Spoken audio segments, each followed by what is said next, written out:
Bienvenue sur Lucien et Rébus, la chaîne où l'histoire rencontre les ombres, où les légendes murmurent encore à nos oreilles, et où les secrets enfouis refont surface. Aujourd'hui, je vous emmène explorer l'un des mystères les plus fascinants et effrayants de l'histoire, les trésors et les secrets cachés des Templiers. Les Templiers, ces chevaliers de Dieu qui, derrière leurs armures blanches marquées d'une croix rouge, portaient des mystères si sombres qu'ils font encore trembler ceux qui osent s'en approcher. Vous êtes prêts? Alan's Why. Les Templiers n'étaient pas de simples chevaliers. Non, ils étaient une puissance à part entière. Banquiers, bâtisseurs, guerriers. Ils étaient plus riches que certains royaumes et plus influents que l'Église elle-même. Mais d'où venait leur fortune? Pas seulement des dons pieux. Les Templiers auraient mis la main sur des trésors légendaires. L'Arche d'Alliance, contenant les tables de la loi, le Saint Graal, coupe sacrée de la dernière scène. Et peut-être bien d'autres artefacts qui défient l'entendement. Mais attendez, que fait l'Église avec un ordre aussi puissant? Pourquoi les a-t-elle laissés grandir avant de les trahir? Vendredi 13, un jour maudit. Nous sommes le 13 octobre 1307. Un vendredi. Sous les ordres de Philippe IV, roi de France, les Templiers sont arrêtés, torturés, condamnés. L'ordre est dissous. Pourquoi? Parce qu'ils représentaient une menace. Mais pas juste une menace financière. Pas juste une rivalité de pouvoir. Philippe et ses hommes cherchaient quelque chose. Ce qu'ils n'ont jamais trouvé. Vous savez pourquoi? Parce que les Templiers auraient eu vent du complot.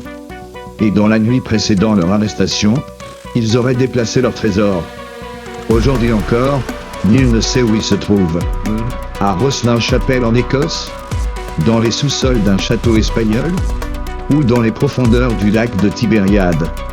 Ce qui rend l'histoire encore plus troublante, ce sont les indices. Prenez le château, en France, où un curé aurait découvert une fortune colossale liée aux Templiers. Ce curé, l'abbé Saunière, vivait comme un prince dans un village pauvre. Mais il emporta son secret dans la tombe. Et puis, il y a cette légende de l'île Oahu, au Canada. Une fosse profonde et piégée, où des explorateurs ont trouvé des symboles étranges et des traces d'or. Beaucoup pensent que c'est là que les Templiers ont caché une partie de leur trésor. Mais chaque tentative d'excavation se termine en échec, ou en tragédie. Coincidence? Ou malédiction? Et si je vous disais que les Templiers ne sont jamais vraiment partis?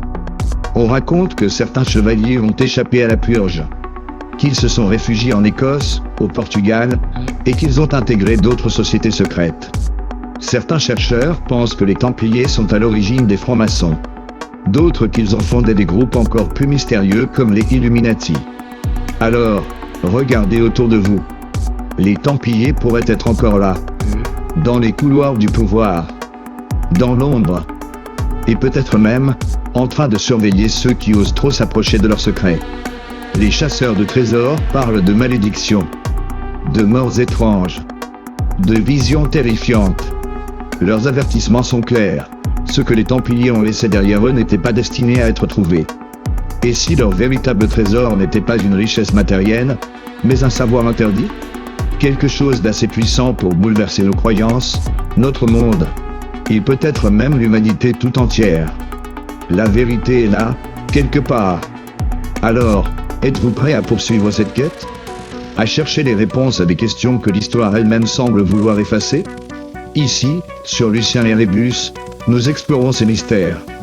Nous ouvrons des portes que certains préféreraient laisser fermées. Les Templiers, leurs trésors, leurs secrets, ne sont que le début. Car si les Templiers ont caché leur vérité pour la protéger, peut-être est-ce parce qu'ils savaient qu'elle pourrait nous détruire.